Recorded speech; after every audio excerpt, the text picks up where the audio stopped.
al cual le dieron hace unos días la dosis anual de vacuna antigripal por presentar factores de riesgo. Se observa hinchazón en la cara, especialmente en la zona periorbitaria, acompañado de pies y tobillos también inflamados. El médico solicita una muestra de orina para evaluar posibles síntomas nefróticos. Bueno, después del análisis de los estudios, se llegó a la siguiente conclusión, que hubo una pérdida de 55 miligramos por metro cúbico por hora de proteínas.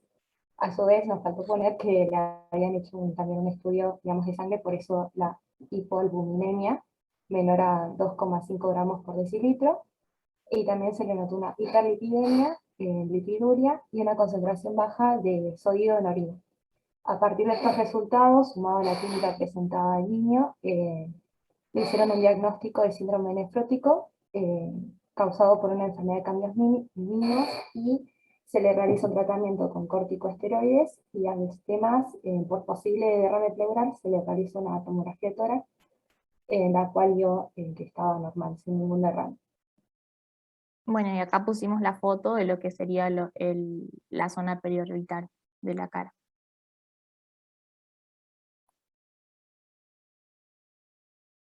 Bueno, acá arriba lo que dice es que la causa más común del síndrome nefrótico en los niños va a ser la enfermedad de cambios mínimos,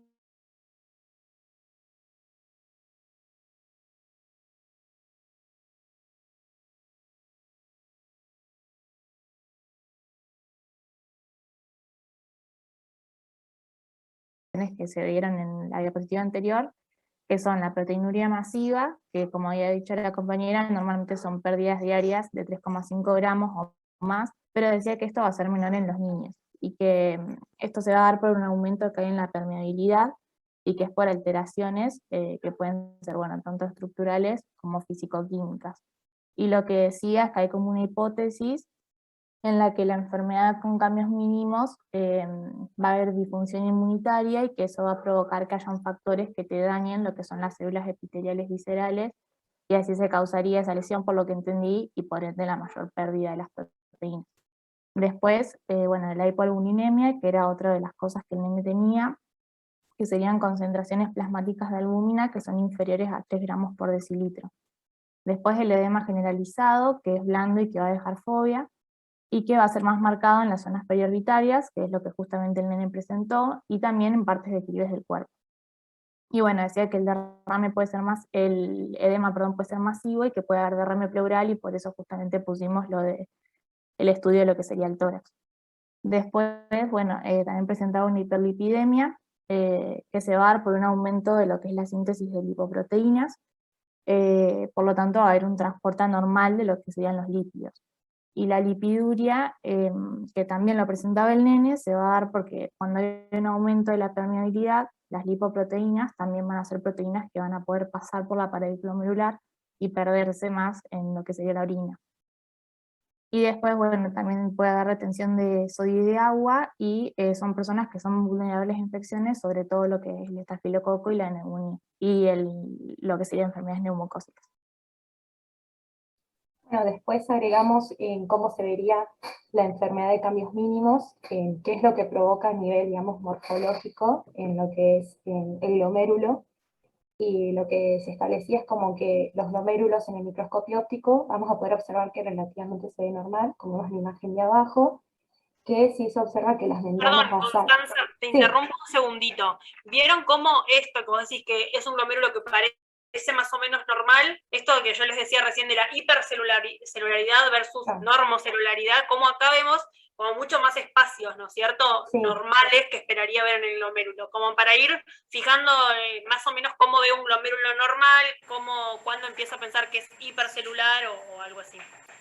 Para que lo Claro. compare con la imagen de la compañera anterior, digo. Y por ejemplo, en la descripción de esta imagen decía que que hay ausencia de proliferación y que se podían ver las membranas basales normales. Y Exacto. decían que en cambio con el microscopio electrónico íbamos a ver que la membrana basal glomerular aparentaba estar normal, pero que si en la imagen de arriba ven en las flechitas, muestra que se puede ver el borramiento de los podocitos, que es como algo característico de esta enfermedad, que es lo que dañaría, digamos, a las células epiteliales, y por eso se produce, como decía Emilia, lo de la pérdida de las proteínas hacia la orina.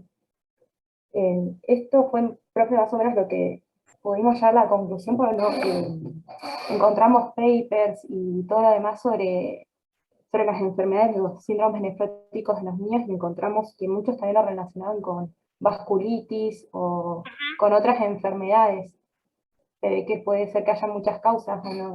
Sí, del síndrome. sí, totalmente, sí. Y después de esto, digo, es importante, estamos en patología y vamos a ver los cambios a nivel glomerular y qué sé yo, pero por ahí justo en los niños, imagínense que no vamos a hacer, o sea, está re bien que hayan puesto en el caso clínico estas imágenes, pero a modo en general, para el concepto, son entidades que se diagnostican con la clínica y el laboratorio, ¿no? O sea, no vamos a biopsiar a este niño por esta clínica. Imagínense todo lo que implica biopsiar un riñón. Y después, bueno, obviamente que en la práctica cotidiana no disponemos de microscopía electrónica, solamente microscopía óptica. Está muy bien el caso, chicas, me gustó mucho. Lo único que tengo como para aportar es que en lugar de una tomografía, ¿qué le podrían haber hecho para ver? Una RX. Una RX. Sí. Estuvieron ahí como muy ambiciosas, muy derrochadoras de Teníamos una buena clínica, ¿no? Sí, tienen una buena clínica, pero bueno, solo eso, digamos, como que está muy bien evaluar la serositis en general, ¿no? El derrame pleural, mencionaron también la posibilidad de una citis, la citis la podríamos evaluar con una ecografía, pero para el caso del derrame pleural, podemos usar una RX, estaría bien. Pero bueno, por fuera de eso, está muy bien el caso. No sé si tenían algo más para agregar o terminaba acá. No, creo que no teníamos nada más. Ahí terminaba. Bien, y bueno, sí, estoy de acuerdo en que sin dudas que la enfermedad por cambios mínimos es el prototipo, digamos, en los niños, si bien como en todo, causas hay un montón y de hecho puede haber descritas cuestiones idiopáticas, etcétera, pero dentro de síndrome nefrótico en los niños es lo más frecuente. Si nos vamos a adultos, sin duda que no, que empezamos a pensar en otras etiologías, pero en niños está muy bien, me parece acertada la elección del caso clínico. ¿Hay alguien que le quiera hacer alguna pregunta a las compañeras, que quiera aportar algo o hacer alguna pregunta? Bueno, Fiorella, ibas a compartir el punto 3, ¿no? Sí, comparte pantalla Matías. Matías, a ver.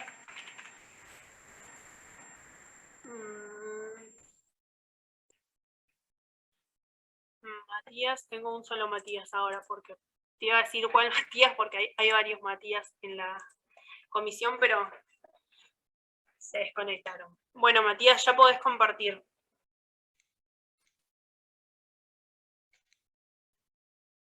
¿Ahí se ve? Sí. Ok.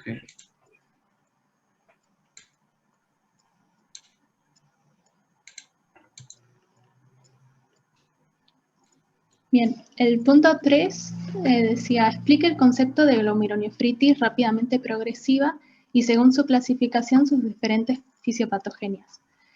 La glomerulonefritis rápidamente progresiva es un síndrome que está compuesto por un grupo de enfermedades glomerulares que se asocian a una lesión glomerular y que se caracteriza por la pérdida rápida y progresiva de la función renal y que está asociada a la oliguria intensa y a síndrome nefrítico. Morfológicamente vamos a ver que va a estar formado por una proliferación de células epiteliales de la cápsula de Bowman con un infiltrado de monocitos circulantes y va a tener una morfología similar a las semilunas.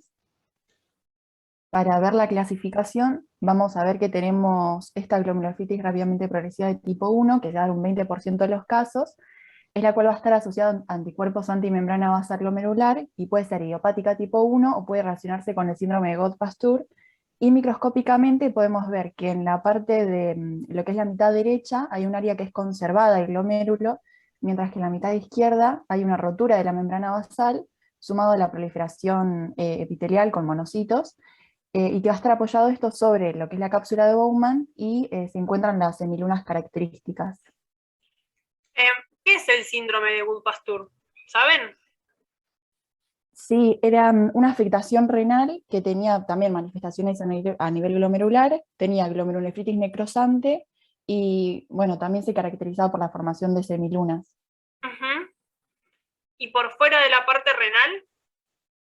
¿Alguien sabe? ¿Alguien lo encontró? A nivel pulmonar también. Sí. A nivel pulmonar, claro. En el cuadro clínico hay una hemorragia a nivel pulmonar. Lo traigo a propósito de esto que veníamos hablando de cuando hay entidades que se llaman síndrome de, ¿no? Por ejemplo, acá el síndrome de Wood-Pasteur, y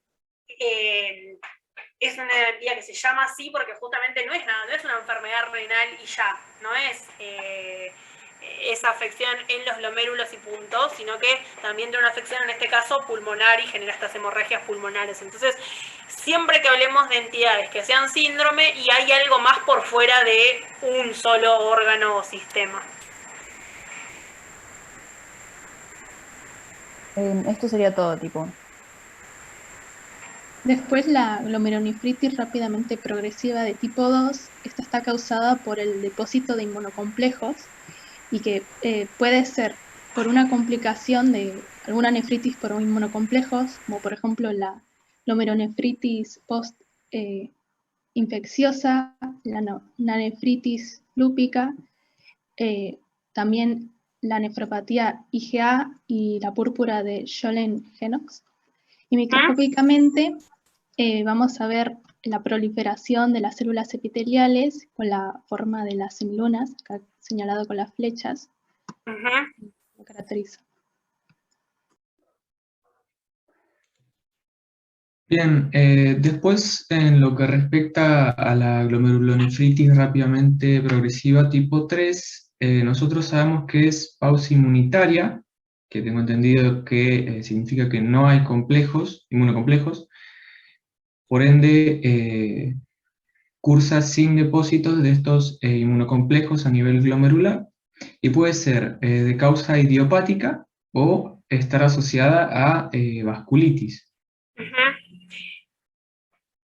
Es importante acá esto de que lo pausa inmunitario es justamente que no hay depósitos, o sea que no hay esta reacción antígeno-anticuerpo ni depósito de inmunocomplejos a nivel glomerular, pero digo, para diferenciarlo, porque una de las causas puede ser una vasculitis en la cual yo tengo anticuerpos, o sea, muchas son ANCA positivo, digamos, puedo tener eso, por ejemplo, los ANCA que sean positivos, depende de qué vasculitis estamos hablando, y distintos anticuerpos que puede haber circulantes, pero circulantes, digamos, detectables en sangre, digamos.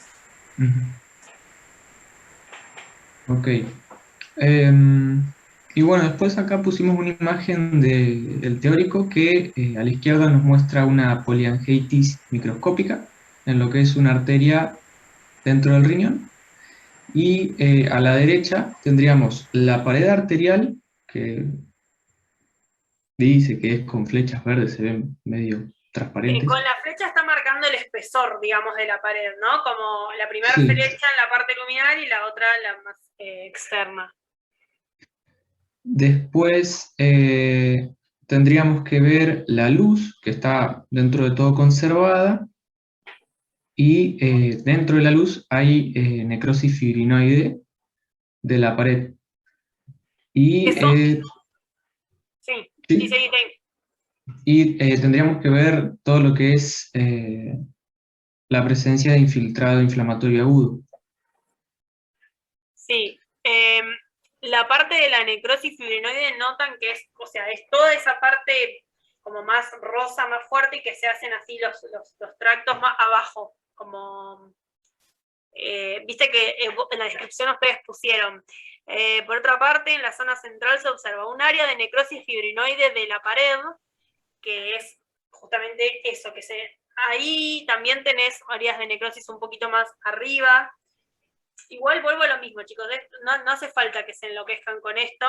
Sí es importante, y esto sí lo habíamos visto, como necrosis fibrinoide, cuando vimos necrosis en general, ¿se acuerdan? En las primeras unidades, el ejemplo de la necrosis fibrinoide era justamente las vasculitis, en este caso, ¿cierto? Es el patrón, digamos, propio de las vasculitis. Y lo otro que les iba a decir, la presencia de los polimorfos, por ahí lo notan más claro, ahí en la parte externa. Sí. Todo eso. Y eso, después iban a poner el título. Bien. Bien. Bueno, dentro de las glomerulopatías rápidamente progresivas, por ahí en las tipo 2, que es donde más entidades hay, ahí aparecen las que por ahí son las más frecuentes de ver, como por ejemplo la de postinfecciosa o la lúpica, digamos, o sea, lupus, la afección renal es de lo más importante. Y después aparece la púrpura de Jolin-Henoch, que ahí, acá vamos a ver cómo estas púrpuras por separado, ¿no? Y como si no fuesen, como que fuesen entidades muy distintas, la púrpura, la de Jolin-Henoch, la trombocitopénica y la PTI, la idiopática. Y cuando estamos en la clínica pasa algo, nada, que es como que en patología, cuando lo estudiamos acá, son como entidades separadas, que no se parecen en nada porque justamente en lo que es anatomopatológico son distintos y qué sé yo, pero en la clínica tenemos un solapamiento porque justamente dan sintomatológicamente púrpuras, entonces aparece esto de compararlas. Entonces, no desestimen a la púrpura de Jolin-Henoch acá en la parte de las rápidamente progresivas.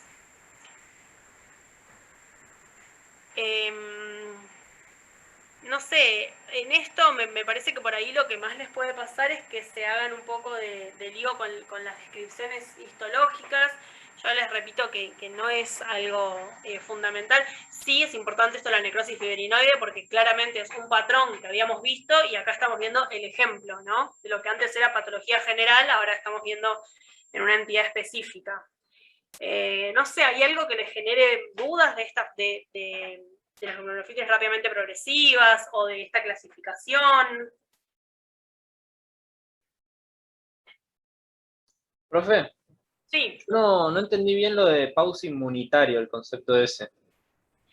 Es pausa inmunitaria porque hay ausencia de los anticuerpos antimembrana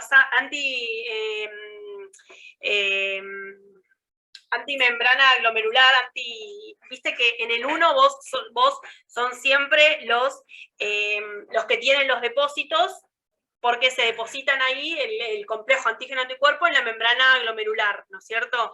En el segundo subtipo es pausa inmunitaria porque no hay depósito de anticuerpo, independientemente, por eso yo les decía, para que no lo confundan, de lo que pueda pasar en sangre. No quiere decir que a nivel serológico, que a nivel sanguíneo no haya anticuerpos, digamos. Quiere decir que no hay ahí, estamos hablando de la glomerulopatía. En el glomérulo no hay depósito de antígeno-anticuerpo, no hay anticuerpos contra la membrana glomerular, pero sí podés tener ANCAs si el ejemplo es una vasculitis. Claro, entonces sí hay circulantes, pero no hay depositados en el glomérulo. Exacto. El pausa inmunitaria me está haciendo referencia pura y exclusivamente a los anticuerpos que se depositan ahí en el glomérulo. Ah, perfecto. Listo, gracias. De nada. ¿Alguna otra pregunta de esta consigna? Bueno, a ver, alguien había dicho la 4, Emiliana, ¿no? Vamos por la... Sí, profe. ¿Compartís vos pantalla? Sí.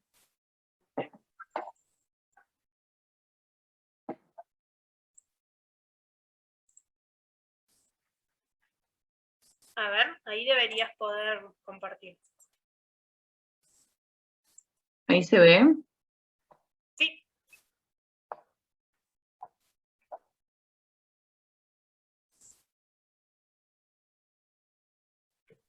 Bueno, en esta te pedía que expliques la definición de injuria tubular aguda y por qué actualmente no se la consideraba o se había cambiado el término de necrosis tubular a injuria. Y bueno, es una entidad clínico-patológica que se va a caracterizar por insuficiencia renal aguda y con frecuencia por evidencias morfológicas de necrosis. Y lo que decía en el libro era que no se utilizaba más el término de necrosis porque no era invariable la necrosis, que no entendí por qué. ¿A qué se refiere con que no es invariable?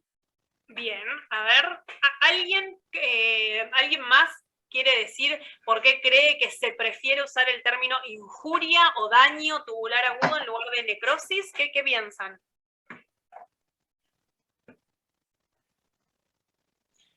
Por ejemplo, acá más abajo, cuando nos hable por ejemplo, de las causas, ahí veo que está, por ejemplo, isquemia, por interrupción del flujo sanguíneo renal, ¿no es cierto? O sea, si interrumpe el flujo, tengo una injuria tubular aguda. Si vuelvo a reponer el flujo, esto vuelve, ¿no? Se revierte esta injuria y se vuelve. ¿La necrosis era un cambio reversible o irreversible? Irreversible. Irreversible. Bueno, entonces ahí está como la primer gran diferencia. Cuando yo hablo de necrosis, estoy hablando de que no se puede revertir esa necrosis. O sea, eso no se puede modificar. En la injuria tubular aguda, probablemente lo van a ir mencionando, pero hay cambios morfológicos que se pueden dar que no necesariamente llegan a ser necrosis, que quede irreversible, digamos, sino que hay solo algunas de las células epiteliales de los túbulos, o sea, las células epiteliales tubulares, que sufran necrosis, pero la membrana basal queda preservada. Y al quedar preservada la membrana basal, hay una restitución ad integrum, digamos, o sea, se reepiteliza y se recupera. Entonces, esa persona vuelve a tener células epiteliales tubulares revistiendo los túbulos.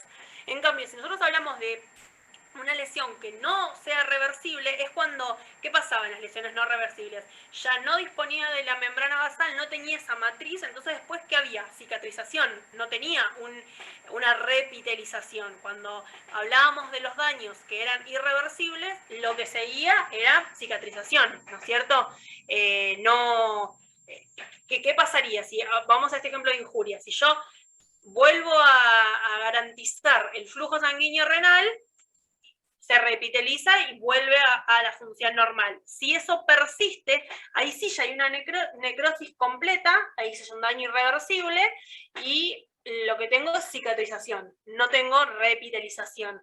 Entonces, las dos son cosas que se pueden dar en esta entidad y son distintas. Entonces, decirle necrosis tubular aguda me habla más a la segunda opción, a la de cicatrización, y en realidad lo otro también es daño tubular agudo o injuria tubular aguda. Entonces se prefiere el término injuria porque cuando hablamos de estas entidades puede ser que sea algo reversible. Además, fíjate que vos pusiste entidad clínico-patológica. Cuando yo digo necrosis tubular aguda, estoy hablando de algo que medio que el concepto me lo limita a algo patológico más que clínico, ¿no? O sea, como que me saca la parte clínica. Si yo hablo de daño tubular agudo, ya estoy hablando de un daño en los túbulos y con ello de su función y con ello sus repercusiones. Fundamentalmente por esto de la necrosis, de la reversibilidad e irreversibilidad. Y mirá, ahí abajo pusieron, causa más frecuente de insuficiencia renal aguda es reversible, y la necrosis no es reversible. Entonces ya había una contradicción. Por eso fundamentalmente es que se prefiere injuria o daño.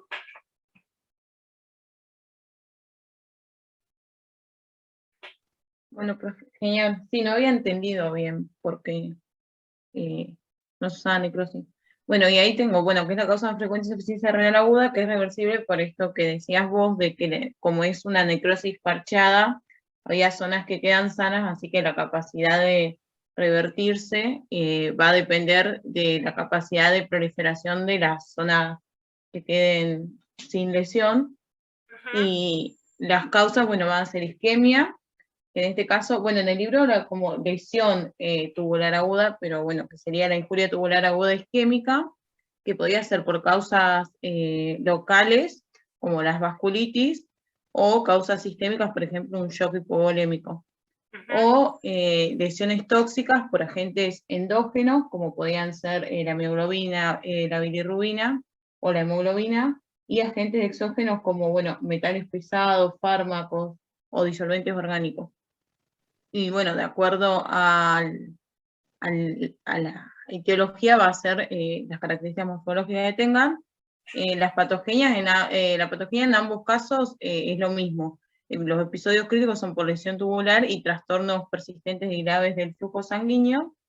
Y en el caso de la de la isquémica va a haber necrosis tubular focal y oclusión de las luces tubulares por cilindros, que decían que pueden ser hialinos o eosinófilos y granulares pigmentados, y las zonas más propensas a lesión van a ser la porción recta del túbulo proximal y la rama ascendente gruesa de la Sangente. Y otros signos que se pueden ver en este caso son el edema intersticial y la acumulación de los leucocitos en los vasos rectos. Y en la nefrotóxica, que es más evidente en el túbulo contorneado proximal, también podría ser muy evidente o podría ser muy específica de acuerdo al agente etiológico. En este caso hablaba del cloruro, sí, cloruro mercúrico creo que era, que hablaba de inclusiones acidófilas, o el tetracloruro de carbono, que daba, o sea, producía una acumulación de lípido, y esa acumulación de lípido después iba a producir una necrosis por el cambio graso. Y tengo un esquema acá de cómo se vería esto, y tengo las imágenes histológicas en una página que busqué. Bueno. ¿Comparto? Salgo de acá para...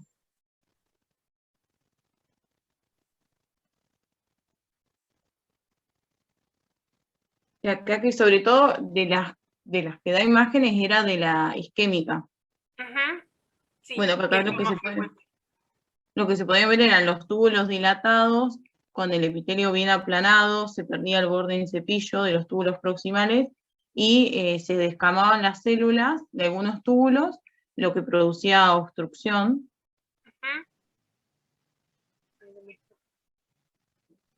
Bueno, acá también se ve cómo se obstruye la luz de los túbulos. Sí, quedan adentro, o sea, y las células que antes revestían pasan a ser detritus en la luz.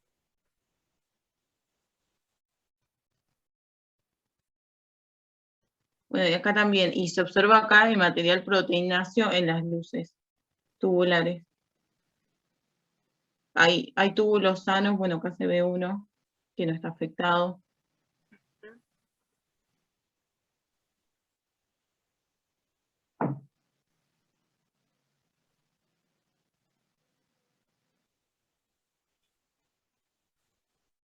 Y acá sí se veían los cambios regenerativos cuando se elimina la causa. ¿Qué está marcando la flecha? A ver, no me acuerdo qué decía. ¿Pero qué les parece que es? Es Pues una sola una célula mitosis. es una mitosis, exacto. Es una mitosis. Por eso. No sé si decía acá, sí. Actividad sintética celular y mitosis. Ahí está. Es una mitosis y es una mitosis típica, digamos. No es una mitosis como las que vemos todas estalladas de las neoplasias, sino que es una mitosis típica por justamente que se está regenerando. Bueno, y eso era todo lo que tengo. Bien. Bien. Muy bien. ¿Alguien quiere decir algo, aportar algo de esta consigna o alguna duda? Hay un esquema que está bueno en el libro, que parte desde la isquemia y va diciendo lo que sería la fisiopatogenia hasta llegar al fallo en el filtrado y eso, que está bueno, que esquematiza bien lo que sería la fisiopatogenia.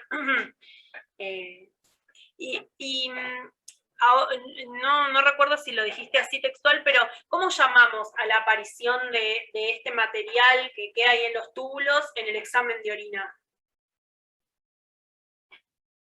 ¿Cilindro? Puede ser. Cilindros, exacto. Ahí aparece el concepto de cilindros, que cilindros no hace más que referencia a la forma geométrica, digamos, y después tendremos cilindros de distintas composiciones en función de lo que estemos hablando, ¿no es cierto? Acá son cilindros por todo este detritus, por el desprendimiento de esas células, pero podríamos tener ¿qué otros tipos de cilindros?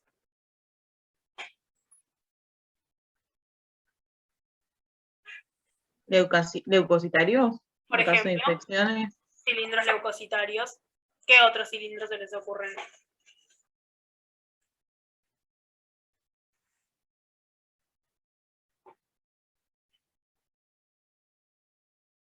¿No? ¿No se les ocurre ningún cilindro más?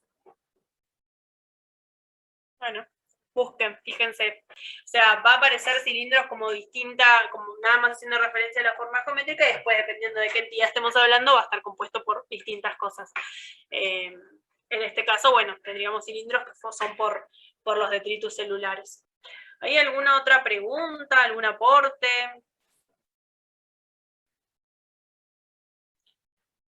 A ver, la pregunta siguiente decía el cuadro comparativo entre el SHU, entre el síndrome urémico hemolítico, y la PTT, la púrpura trombótica trombocitopénica. ¿Alguien que haya hecho esa consigna? De hecho, esto lo van a ver también comparado, como yo les decía antes, con la PTI, con la púrpura trombótica idiopática. Porque clínicamente es así, en pediatría es algo, son tres entidades que se estudian juntas. ¿Alguien llegó a hacer esta consigna? Aunque sea como para comentarla en general, o aunque no sea comparativo, ¿qué es el síndrome urémico hemolítico? ¿Qué es la púrpura trombótica trombocitopénica? Nosotros hicimos, profe, pero no sé, por ahí alguien más quiere participar. Somos muy poquitos hoy, además.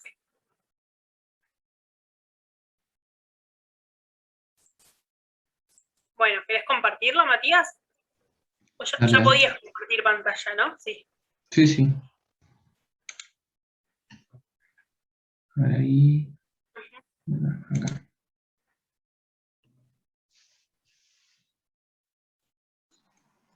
En el libro decía que el síndrome urémico hemolítico y la púrpura trombótica trombocitopénica son microangiopatías trombóticas, o sea que están causados por procesos que conducen a una activación excesiva de las plaquetas, que se depositan en forma de trombos en los vasos sanguíneos, pero que la etiología iba a ser distinta.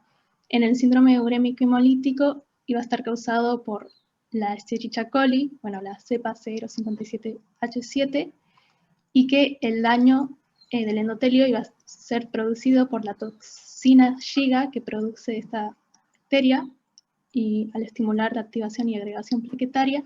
En cambio, en la púrpura trombótica hay una deficiencia del ADAM-TS13, que es una enzima que degrada multímeros del factor de von Willebrand. Y como está ausente, estos multímeros, decía, se acumulan en plasma y promueven la activación y agregación de plaquetas. Entonces esto es lo que va a causar el daño del endotelio.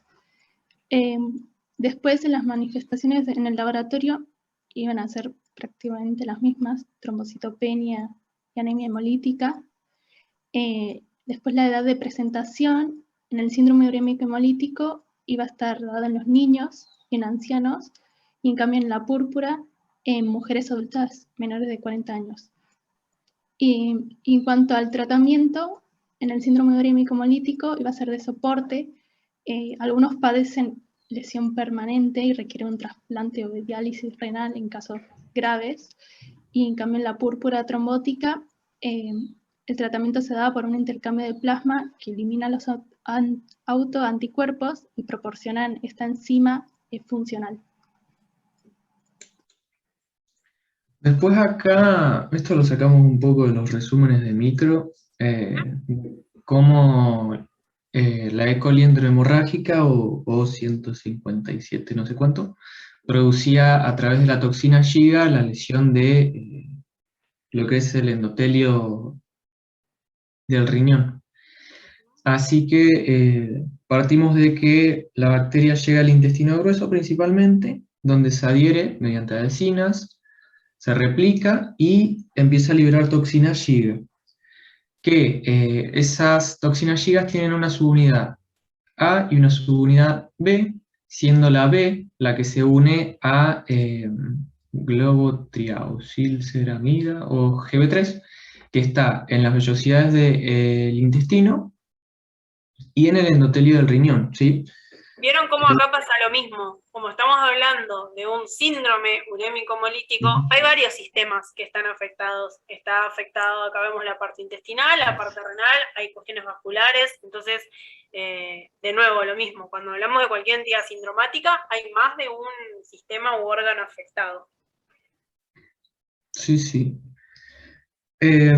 Así que entonces la subunidad B se une a GB3 y ayuda a que se internalice la subunidad A de la toxina Giga, la cual va a interrumpir lo que es la síntesis proteica, y eso va a causar el daño en las células, ¿sí? Entonces se destruye lo que es el endotelio del glomérulo, dijimos glomérulos y vellosidades intestinales, pero bueno, estamos en renal.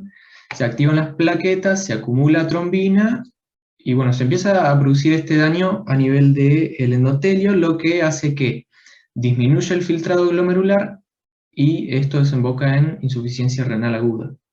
Bien. Y después encontramos 4 imágenes microscópicas también de cómo se vería este daño del síndrome urémico hemolítico. En la imagen A bueno, hay una presencia de trombos que van a estar tanto en la arteriola como en los capilares glomerulares. Ahí se ve bien como más eosinófilo.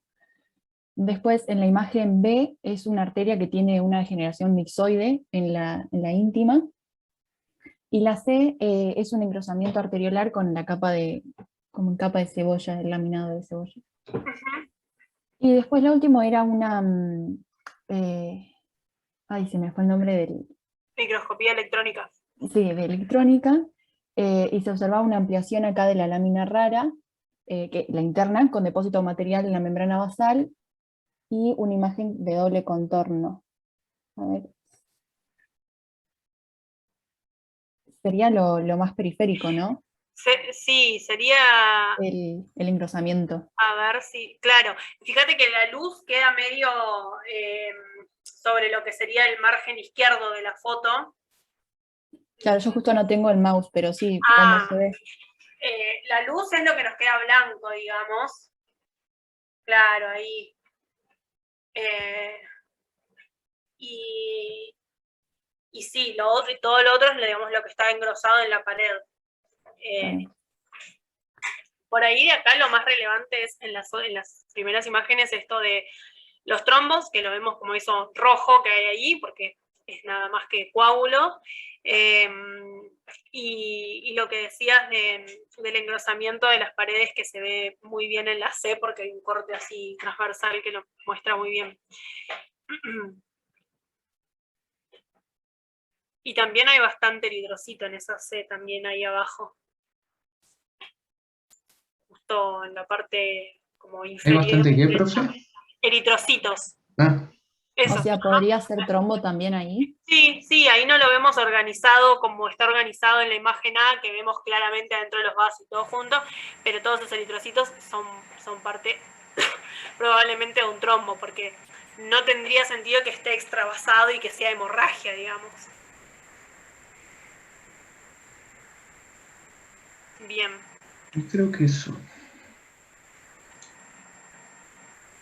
Bien, bueno, por ahí esta entidad con lo otro que se puede comparar, como les decía, es con la PTI, fundamentalmente por la presentación clínica de púrpuras, ¿no? Que muchas veces es con cómo debutan. Pero después, bueno, lo que decía la compañera al principio, que en realidad estas dos entidades, si bien tienen una patología distinta, después las causas y lo que vamos viendo son diferentes. No, y también podrían compararlo con la púrpura de Jolin-Henoch, ¿no? Que bueno, que también da las púrpuras, después las localizaciones son distintas, uno son las superficies extensoras, el miembro inferior, después si hay púrpuras que aparecen o desaparecen. Estas son entidades que lo cierto es que más relevancia le van a dar después, fundamentalmente en la parte de pediatría. No sé si alguien quiere hacer algún aporte más, o alguna duda, o alguna otra característica que hubiese querido comparar entre estas dos entidades.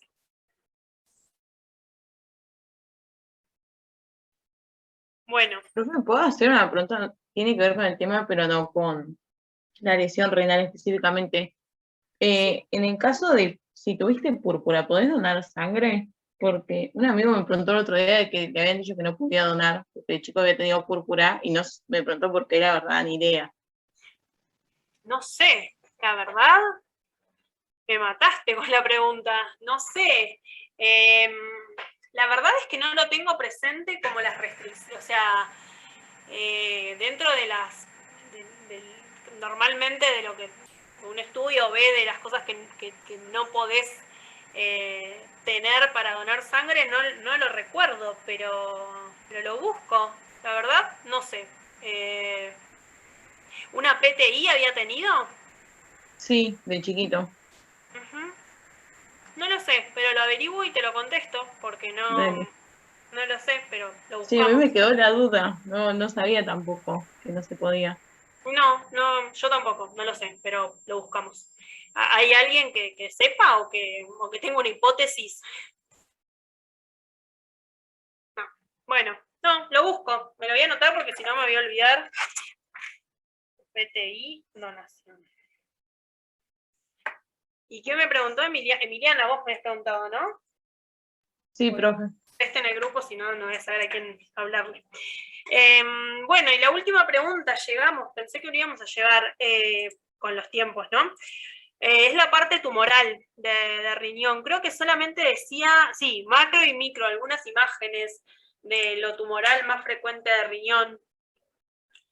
¿Alguien encontró o alguien quiere decir cuáles serían los tumores más frecuentes a encontrar a nivel renal? Profe, nosotras hicimos algo, pero o sea, sinceramente fue como medio a lo último, pero bueno, lo podemos compartir, de última las escribimos entre todos. Dale, sí. Ya puedo compartir. Sí, creo que queda habilitado a las personas que ya compartieron. Bueno, decía eso, que había que presentar, digamos, macroscopías y microscopías.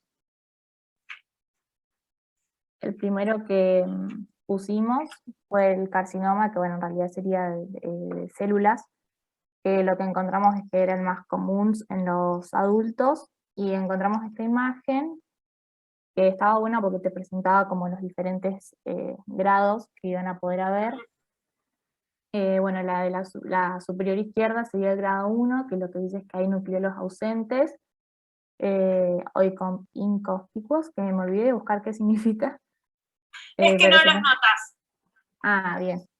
Y bueno, se puede observar porque justamente hay como mucho, así medio dicho en criollo, ausencia justamente de los nucleolos. En la superior derecha se va a observar lo que es el grado 2, en donde van a haber núcleos conspicuos, así que supongo que ahora sí se podrían ver. Que se empiezan a notar, claro. Claro, y decía como que a mayor aumento van a ser eosinofílicos, pero como a menor aumento no van a ser tan prominentes. Después en Eso lo es que re importante, porque por ahí les parece como que, no sé, medio fino esto que, de hecho ahí lo pusiste al costado, que con qué aumento lo ves y eso, cuando el tumor de células renales claras, de células claras, es por lejos el más frecuente, y es bastante frecuente, lo vemos bastante seguido, y esto de los aumentos te ayuda, porque una vez que uno se acerca mucho y casi siempre encontrás nucleolos, ¿no? Entonces el tema está en verlos con esto que tenés ahí marcado, con un aumento de 400 es decir, que yo tengo poco aumento. Si con poco aumento yo ya noto los nucleolos, es porque esos nucleolos son prominentes, si no, no debería de notarlos. Entonces, esos aumentos están establecidos en una tabla que la usamos habitualmente, y vos sabés que si ya los ves con tal aumento, aumentás el grado sí o sí, digamos. Entonces, en este caso, esto de los aumentos es relevante, no que se memoricen con qué aumento cada grado, pero sí tener en cuenta esto, que con cuánta facilidad o no yo pueda ver los nucleolos me va a definir si es de mayor o menor grado. bien. Bueno, después en lo que es la de acá abajo a la izquierda, sería lo que es el grado 3, y también serían nucleolos conspicuos, igual que antes, y es eosinofílico. Y ya como que hay mucha más proliferación celular por lo que yo veo, a diferencia de esta, por ejemplo. Se pierde un poco ya tanto lo de no tan claras, no son citoplasmas tan claros, hay más pleomorfismo, fíjense que los núcleos de las primeras son todos parejitos, simétricos, en cambio después ya son diferentes, las membranas nucleares son más irregulares, ya no son todos bien redonditos, prolijitos, sino que es un poquito más irregular, o sea, empieza a haber más pleomorfismo nuclear, además de los nucleolos y además del cambio en el citoplasma. Sí, aparte se ve como más, o sea, hasta con tinciones diferentes, que es como... Ujú. Bueno, y después en el grado 4, que sería esta imagen, ya va a haber un pleomorfismo nuclear extremo, van a haber células gigantes multinucleadas, que bueno, pueden estar como junto con la diferenciación sarcomatoide, o puede haber una o la otra. Y bueno, esos serían como los distintos grados de diferenciación. Bien, del grado 4, lo que más me importa que recuerden es el tema de la diferenciación sarcomatoide o rhabdoide. Ver células rhabdoides o sarcomatoides es como lo que, o sea, si yo las encuentro es grado 4, ¿no? No sé si, a ver, voy a buscarles, les comparto pantalla. ¿Vos tenés ahí de alguna, o sea, bien grande cómo vemos una célula sarcomatoide o rhabdoide? A ver, no sé si en alguna de las que sigue aparecía con... ¿Tenés idea vos? No aparecía. Habíamos puesto imágenes de los distintos tipos de los cánceres de células renales, pero no encontramos. Esperen que estoy buscando una y se los comparto como para que... Bien. ¿Dejo de compartir, profe?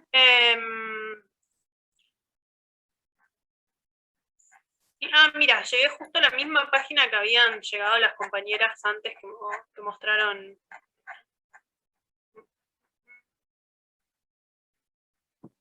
Acá. Sí, ahí comparto un cachito yo y vuelven ustedes, porque estas células son como medio importantes y después cuando veamos las neoplasias de partes blandas, van a ver cómo estas características... ¿Ahí ven mi pantalla? Sí, profe, sí.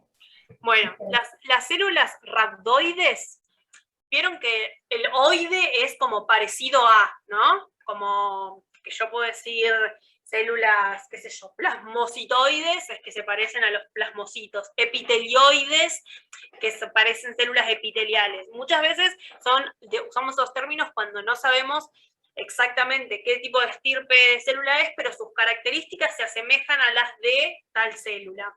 Las rhabdoides se parecen justamente a los rhabdomiocitos, es decir, a la célula precursora de la célula del músculo, por eso rhabdomiocito, y tienen el núcleo ahí periférico, ¿ven?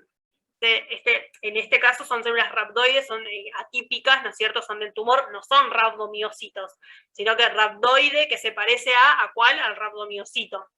Y tienen este citoplasma grande, el núcleo está bien tirado en la periferia y tienen todo el citoplasma rosado, bien eosinófilo, y un núcleo que está pegado contra la periferia y que tiene una cromatina así, como con varios nucleolos, como medio abierta esa cromatina, no son bien basófilos. Este es otro rhabdomiocito. ¿Ven esto de que sea bien rosado y el núcleo así periférico? Este se quiere, pero digamos, ver esto es como bien característico y yo tengo que elevar el grado a grado 4. A ver acá, bueno, acá lo mismo, ¿ven? Núcleo bien tirado a la periferia, con núcleo abierto, y todo el citoplasma periférico. A ver qué dice acá abajo. Número de carcinoma, célula rhabdoide flecha con núcleo de alto grado. Bueno, no aporta demasiado más. Y sí, bueno, acá hay mucho más pleomorfismo. No voy a encontrar esta célula en medio de imágenes de un grado 1, ¿no es cierto? Lo voy a encontrar cuando ya estén con un alto grado de pleomorfismo. Entonces yo veo muchos nucleolos, empiezo a ver pleomorfismo y hay que buscar la posibilidad de que haya rhabdomiocitos. Células rhabdoides, no rhabdomiocitos. ¿Se entiende? Sí, pero...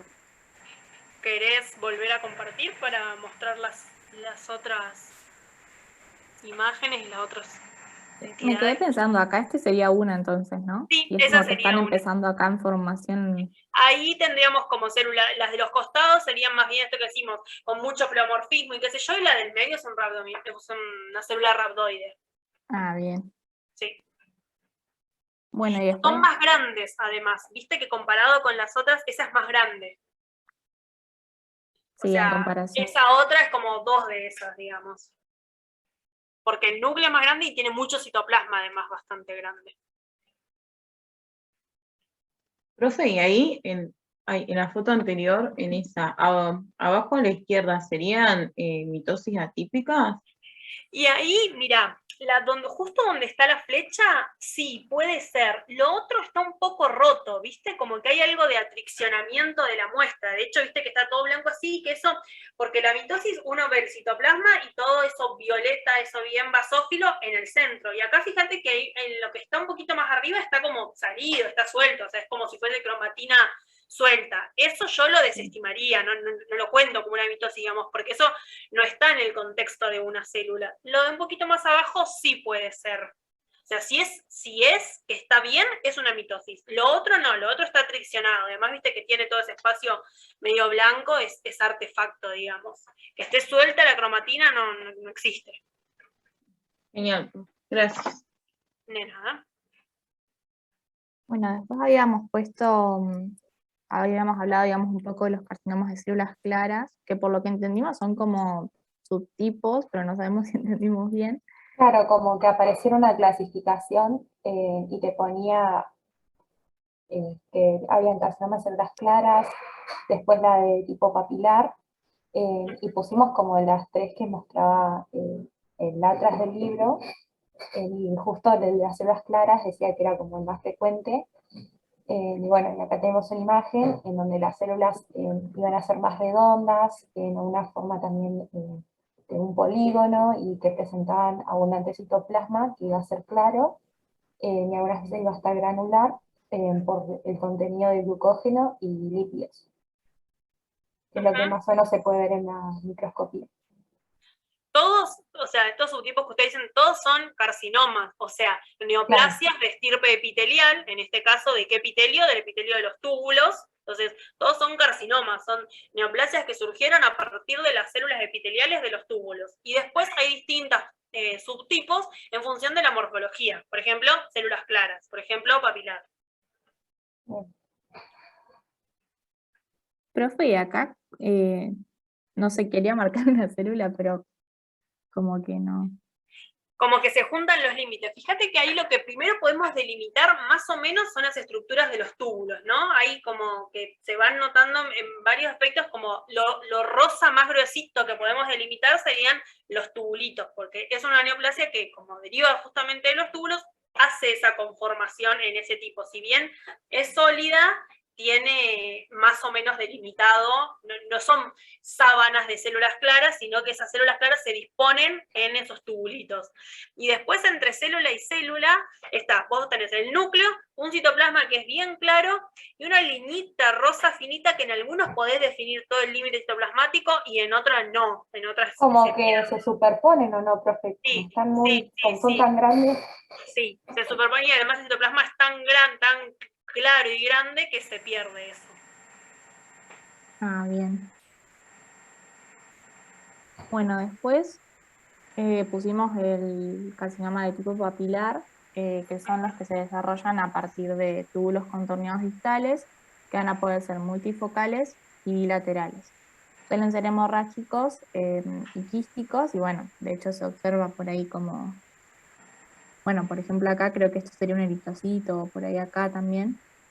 Bueno, fíjense que una papila normalmente, que es una estructura así, o sea, es una estructura papilar, la forma de una papila, y que en el centro tiene el eje, ¿no? Fibrovascular.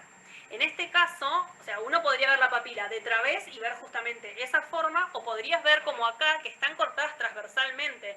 Fíjense, todas las hileritas de núcleos que hacen un círculo, son justamente como si yo miro la papila cortada así, ¿no es cierto? Como estoy mirando desde arriba. ¿Se entiende? Sí, sí, ahí justo de mí lo está marcando. ¿Sería esta ¿Cómo? parte? No, cualquiera de las del centro, ponele ahí en el centro. Ah, Vos estos, ves claro, una que se ven Claro, como eso. hileras. Ahí hilerita está. de núcleos uno al lado del otro. esos núcleos en realidad son como que estamos mirando la papila desde arriba, cortada transversalmente. Si viésemos una forma longitudinal, o sea, imagínense que el dedo es la papila. Todas las células se están revistiendo desde acá. Si lo miramos así, ahí tengo la cámara acá, si lo miramos así, vemos todas las células revistiendo acá alrededor, ¿no? Es lo que vemos ahí. Entonces, lo que está en el centro es el eje fibroconectivo. Lo que pasa es que ahora en ese eje, en ese centro fibroconectivo de ahí, no vemos tanto, en la que vos marcaste se ve como un vasito, pero acá no vemos los vasos, y lo que está lleno es de histiocitos, o sea, está lleno de macrófagos, histocitos espumosos que están fagocitando, entonces por eso lo vemos así como bien rechoncho, y con esos histiocitos en el centro. Pero digamos que todo lo claro que vemos en el medio es el eje fibrovascular, y lo que está rodeando alrededor son las células que tapizan, que son las células neoplásicas, que forman esa papila. Bien. ¿Se entiende? Profe, ¿y esto que está acá podría ser la hemorragia que dice que a veces se puede ver o como que es muy, Y no, muy eso fino? sí, no, porque la hemorragia además la vemos, o sea, con forma de eritrocito, digamos, y eso es más bien más celular. Capaz es algo de infiltrado y capaz, o sea, en esa parte de la izquierda se pierde un poco, pero en la derecha parece como que agarramos la papila más así, ¿viste? Esa, la que está un poquito más arriba, en eso. ¿En esta? Sí. Pero no, acá la parte de la hemorragia no la vemos tanto en esta imagen, o al menos no con esta así, como yo la estoy viendo acá. Si viésemos, porque la hemorragia vos la ves como eritrocitos, son bien rojos, son los glóbulos rojos normales, digamos. No sé si ahí hay algo, lo que vos estás marcando, algo de Claro, glóbulos yo pensé rojos. que eso, pero como que habían muy Sí. poquitos para hacer. Son poquitos, igual, sí, si vos los ves, si uno tiene eritrocitos y vos ves que están extravasados, que no están adentro de un vaso, es decir, que no están o bien circulares así, o todos siguiendo un eje, como para que sea un corte longitudinal del vaso, es una hemorragia. Pero digamos que en este tumor podríamos ver más áreas de hemorragia, más francas, es frecuente encontrarlo. Ah, bien. O sea que sería más marcado que eso. Podés verlo, sí, más aún. Bueno, después el otro tipo es el carcinoma cromófobo renal, que era el que decía como que el 5% de los casos totales de los carcinomas renales celulares se iba a encontrar, y lo que se iba a ver eran estas células eosinófilas varias, que vemos también en imagen, y que iban a estar organizadas en láminas sólidas, y que las células más grandes se iban a concentrar alrededor de los vasos sanguíneos. No pudimos encontrar bien una imagen que se pudiera ver así, pero esta es la que mostraba el atrás del libro, para que se vea bien lo que sería esa forma sólida en la que se iba a encontrar en este carcinoma. Y lo más característico es esto de que son cromófogas, ¿no? Es como, Claro. si bien son células con un citoplasma grande y qué sé yo, parecido a lo que describíamos de células claras, en este caso son de otra coloración. Lo que más llama la atención es la coloración, y sin duda es que es muchísimo más infrecuente. Y, acá sigue. Bueno, esto fue una macroscopía que encontramos, digamos, sobre los carcinomas de células renales. Y bueno, acá como en la primera parte medio que hablábamos de lo mismo, pero se puede ver justamente, creo que sería esta parte, esta parte bien congestiva y demás, y como acá como que se perdió lo que es la estructura normal del riñón, en realidad un poco en todo, pero por ahí esto serían como las partes más notables, por así decirlo. Sí, está bien. O sea, eso es un corte longitudinal del riñón. La parte que mencionabas como congestiva, no es que está tan congestiva, sino que la relación córtico-medular se ve un poco así, ¿viste? La parte de la corteza renal suele ser de ese color rojizo. Después, con el paso de que ya estamos hace un tiempo en formol, se pone un poquito más grisecita, pero es más bien rojiza. Y sí, el tumor de células claras es como bien característico, es amarillento, o sea, se nota, es muy distinto al resto del parénquima renal. Bien. Y después habíamos encontrado una neoplasia, digamos, benigna,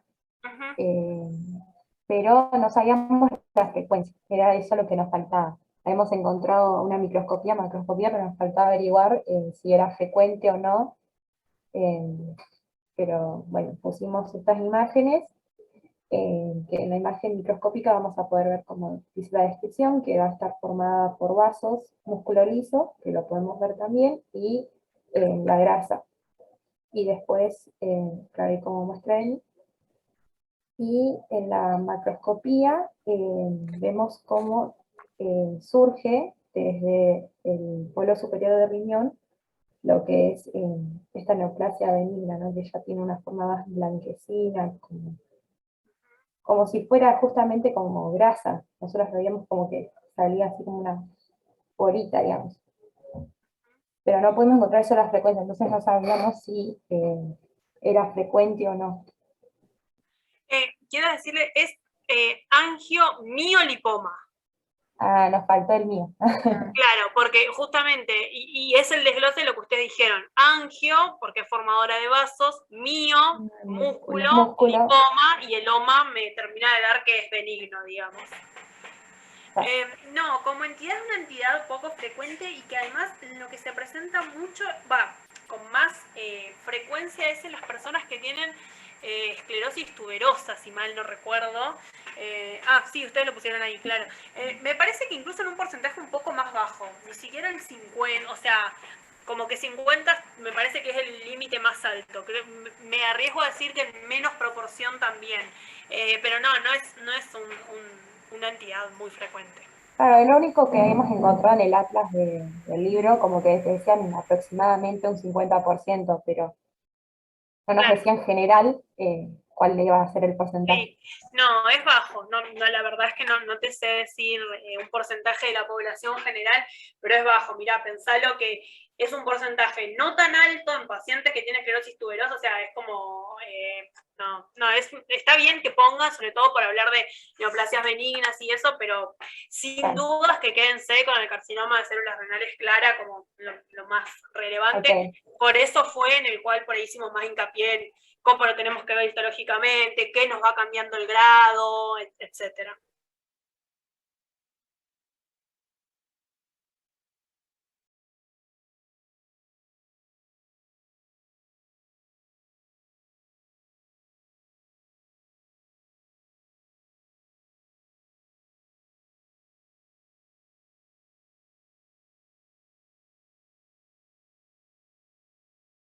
De esta unidad, lo que no vimos acá y que me parece importante que tengan presente es que la parte de vejiga también importa. Digamos, acá vimos solo renal, pero vejiga y la parte neoplásica de vejiga importa.